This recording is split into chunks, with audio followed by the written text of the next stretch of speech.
자, 안녕하세요. 안녕하세요. 네, 공중보건 담당하고 있는 김희영입니다. 제가 학교에서 강의하고 있는 것도 아시는 분은 아실 거예요. 제가 이제 보건소 실습 지도를 좀 나가요. 그래서 이제 엊그저께 보건소 실습을 갔는데, 이제 요번에 의료법이 바뀌면서 이제 학생이든 실습하시는 분들 모두 명찰을 달아야 되는 것도 아셔야 돼. 그래서 이제 명찰을 달고 갔어요. 근데 이제 복도에서 어떤 할머니가 저 팔을 딱 잡는 거예요. 그래서 선생님 이러는 거예요. 그러니까 이 할머니는 저를 보건소 식구라고 생각을 한 것 같아요.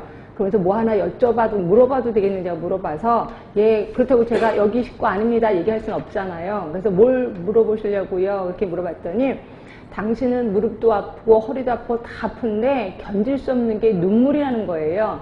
그래서 눈물이 툭하면 많이 나오는데 슬프지도 않은데, 특히 날이 추우면 눈물이 엄청 쏟아져갖고 눈 가장자리가 약간 짓물렀다라고 얘기를 하시더라고요. 그래서 병원에 가도 별 뾰족한 수가 없다. 그래서 이걸 어떻게 하면 좋겠느냐고 얘기를 하더라고요. 자, 이랬을 때 대부분 사람들은 몰라요. 뭐 어떤 분은 또 이렇게도 얘기하더라고요. 늙어서 그렇죠. 뭐 또는 저 하늘에서 부르시나 보죠. 뭐 이렇게 얘기를 하시더라고요.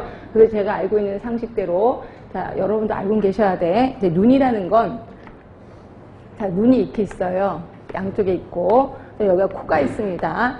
자, 그 다음에 우리 눈물샘은 어디 있냐면 대부분 안쪽에 있다고 생각하는데, 그게 아니라 눈물샘은 이쪽에 있어요. 이쪽에. 그러니까 여기 뼈 안에 숨어져 있단 말이에요.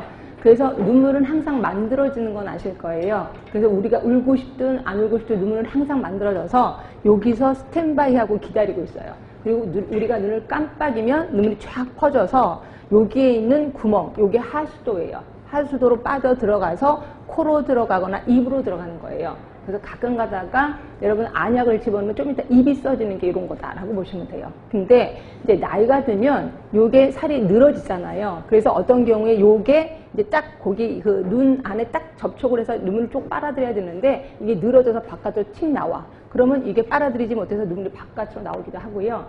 그 다음에 어떤 경우가 요게 이제 눈물 그 하수도가 이게 우리가 막 더러운 손으로 비비거나 이러면 먼지가 쌓인단 말이에요. 그럼 평상시 좁아졌다가 바깥에 나가면 추워지면 이게 쫙 오그라들면서 눈물이 바깥으로 흐르는 거죠. 그래서 할머니한테 딱 보니까 눈이 이렇게 축 늘어지진 않았어요. 그러니까 그렇게 늙으신 건 아니야. 그러니까 보면 여기가 좁아진 거죠. 그래서 제가 혹시 눈을 자주 비비시나요? 그럴 때 자주 비빈다는 거예요. 그래서 제가 여기를 그러니까 요쪽을 자꾸 비벼주세요. 비비면은 거기 통로가 좀 넓어져서 괜찮을 겁니다. 라고 얘기를 했어요. 이제 아는 짧은 지식으로 얘기를 했죠. 할머니가 너무 좋아하시는 거예요. 그러면서, 아, 진짜 그렇게 하면 되는 거냐니까, 그렇게 해서 효과가 있으면 병원에 굳이 가실 필요는 없습니다. 라고 얘기를 했어요. 그러니까 할머니가 너무 좋아하시는 거예요.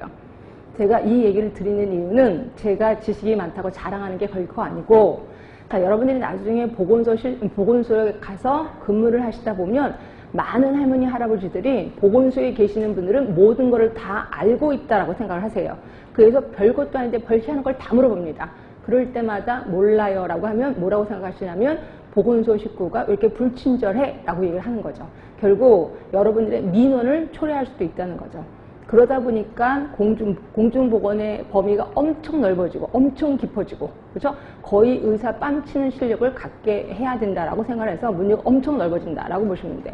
그럼 이런 많은 것들을 외워야 되겠죠. 그러면 우리가 인간인데 이거 어떻게 다 외워? 예, 그래서 외우는 거 제가 뭐라 했어요? 반복이 중요하다. 자꾸 반복을 해서 아예 상식하시는 거죠. 상식하시면 어디서 꾹 찔러도 딱 답이 나올 수 있게끔. 그래서 제가 반복이 되게 중요하다라고 얘기를 하고 있습니다. 자, 그래서 저는 반복을 3번 해드릴 거예요. 물론 여러분은 그보다 더 많이 반복을 하셔야 되겠죠.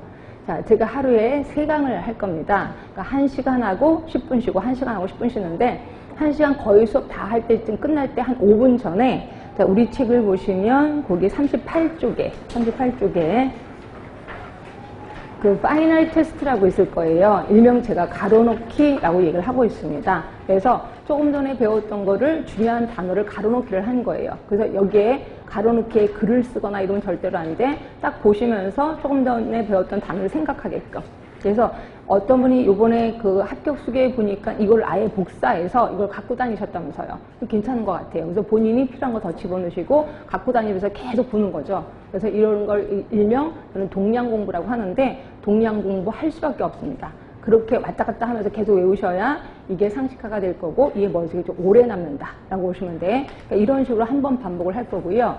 그리고 이제 여러분 가시면 이제 일주일 뒤에 다시 오실 겁니다. 그럼 결국 일주일 동안 시간이 있다는 거죠. 그러니까 오늘 배운 거를 7개로 나눠서 계속 복습을 하시는 거야. 근데 복습을 하실 때도 예를 들어서 7개로 나눠서